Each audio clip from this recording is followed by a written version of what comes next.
Right, Assalamualaikum and a very good day, everyone. I will be delivering this week's lecture, and my name is Mr. Ashraf. For this week, it is a continuation of uh, the writing lesson, and it is part of the lesson for your article review assignment, which will be worth 20%.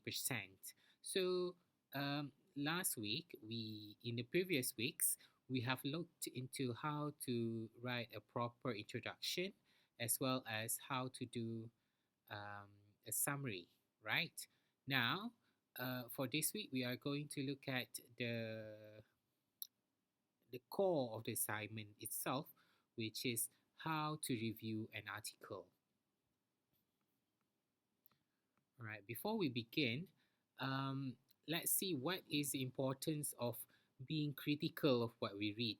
Okay, so everything that we read, right, no matter if it is scientific article, news article, books, or even social media posts, we have to question it.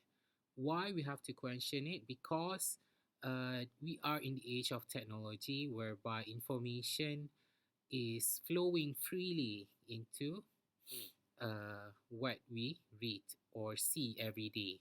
So, with the flow of information, we are also exposed to misinformation as well as the information being manipulated. So, that is why we have to be critical. We have to review whatever we read and decide whether what we read is something that is true or not. Okay, so how do we do that? How do we evaluate what we read? Okay, so one of the framework is the CRAP test, right? CRAAP, right? CRAP test basically tells you what aspects you have to consider when you when you review what you read.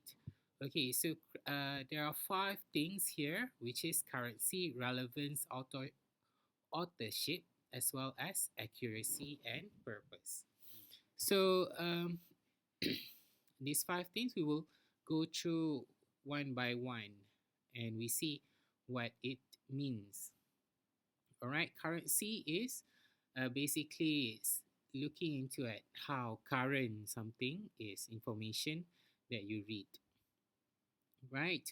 Why is it important that we get the most current knowledge? It is because you see, information and knowledge always evolve, and a good article is updated with the latest information only. For a scientific article, it is recommended that you read something within the 5 years period, right? More than 5 years, the information might be a bit outdated. It could be okay, but it might be a bit outdated. All right, so here's an example of some of the outdated information that are in the past. So these are some things that is from the 1920s, right? So you can see here there's a picture of baby being fed 7 Up carbonated drinks, which if it is up to today's standard, it would be considered as child abuse because it is very um, harmful towards babies. But in the 1920s, in the 1930s, such thing is considered as not harmful, right? Carbonated drinks. As well as you can see that there are some of parenting advice in the 1920s as well, right? So one of the you can see in the passage, one of the recommendation is for you not to hug or kiss your children, right? You don't have so the psychologists basically advocate or advise parents not to spoil or manjakan their children because it will make the children become weak and manja lah, right? And yeah, so these are some of the examples of we see like outdated knowledge. So that is why we need to be we need to keep updated of the knowledge. Right. Next is relevance. Okay, when you are given a topic of something that you have to write about, so you need to make sure that the source materials that you look at, which is something that you will review, is something that is relevant to the topic that you are researching. Don't worry, I will show you an example after this on how to make sure that your source is relevant to the topic that you are writing. Next is authorship, right? So for authorship, you have to look at um, who the author is. Is he or is she the expert in the field? Okay, do they have the right academic qualification to write about something? And yeah, and also the institution in which the authors belong to. So if it is like a very prestigious institution, then you would be then the author would be someone that is more credible. Okay, next is accuracy. Even though the author is someone that is well renowned, for example, or expert, but you still have to look at the article itself and see where does the author get their information from. So the information should come from a credible source, an academic source, right? They should have data, they should have citations to indicate where does the source of information the author take his evidence from. Okay, so that it refers to accuracy. And the last part is purpose. Why does the author write the article? Is it to inform? Is it to teach, to sell, to entertain, or to persuade? Right? So we usually look at the affiliation or which company the or institutions the authors belong to, and that is how we evaluate whether the author intention is good or not, right? Whether they have some ulterior motives on why they write what they write. Okay, now I'm going to show you the example of the questions that you will be given for your article review. Okay, for your article, for your questions, you will be given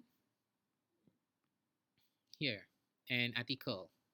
For example, here, excerpt from the book Why We Sleep by Matthew Walker. So you have to review this piece of information to see whether the article is good or not. Okay. Right. So this here is the article. Okay, and the question. Okay, 2 pages of article. Okay, the questions. You are tasked to write an academic journal article on the subject of the importance of sleep. The excerpt above is one of the sources you found related to the topic you have to write about. Okay, so you have to write an article called The Importance of Sleep. You don't have to write the article now, but you have to evaluate the article above to see whether the article is suitable to be used as one of the sources for your essay, The Importance of Sleep. Right? The excerpt above is one of the sources you found related to the topic you have to write about. Evaluate the article above to determine whether the article is suitable to be included as one of the sources for your academic journal article. Right, so review the article according to the CRAP tests, CRAP aspects, right? Currency, relevance, authorship, accuracy, and purpose. Right, so this here is the sample essay that I have prepared, and I showed you the highlighted part. So currency is here, relevance here, authorship, accuracy, as well as purpose. So I will share with you this essay, but what you have to basically do is you have to, yeah, this is you have to prepare the introduction, right? For your assessment, you have to prepare the introduction, the assessment, as well as the review. So this is the review that you have to prepare, right? To prepare the review, you have to find information outside of the article itself, right? You have to read it, yes, of course, but you have to also Google. For example, you have to find out when is the book written, right? So that you can answer whether the book or the article is current or not. So you see here, for example, firstly, in terms of its currency, the book is written in 2017. Where do I get 2017? Because I Google it. So you need to Google it to find out the information to so that you can assess whether it is relevant, who the author is, whether it is accurate, or the purpose of why the article is written. Right, for currency, so I took a look at yeah, when it is written, 2017.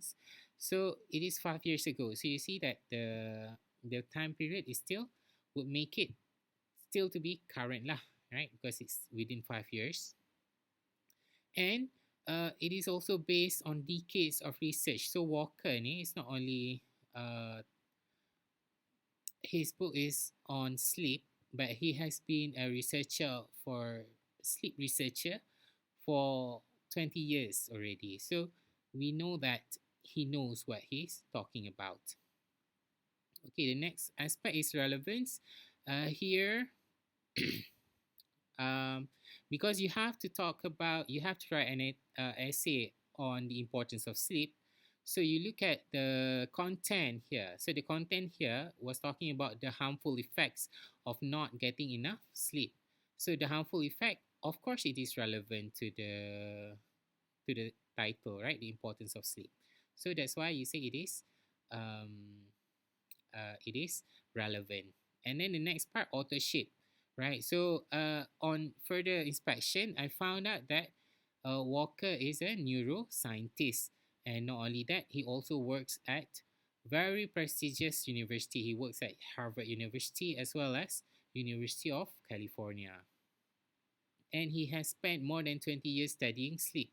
So that makes him very qualified to talk about the topic of sleeping. Okay, but but the other part here, accuracy. For accuracy, I look at the book, I find the copy of the book itself, and I look at how the authors cites the sources. So you can see that the authors, all the evidence he put in the article, he actually supported in the citation. So that's how we conclude that the book is well researched. And the last part is purpose. Purpose ni, for example, an author wants to sell some products, or try to get you to vote for someone or support something, right? But but there's also people whose work is to educate the public. So Matthew Walker is an academician. So it is actually his work to educate the public, and it shows that he does not have any ulterior motives on why he writes this article or this whole book on sleeping. Also, you can also see that the book also has got a positive response from the people in his field. So it shows that the book is really good lah, and it is based on factual information. All right, so I will share with you all these materials here. So I think that's it for today. Thank you for listening to my uh, video record video lecture. Bye.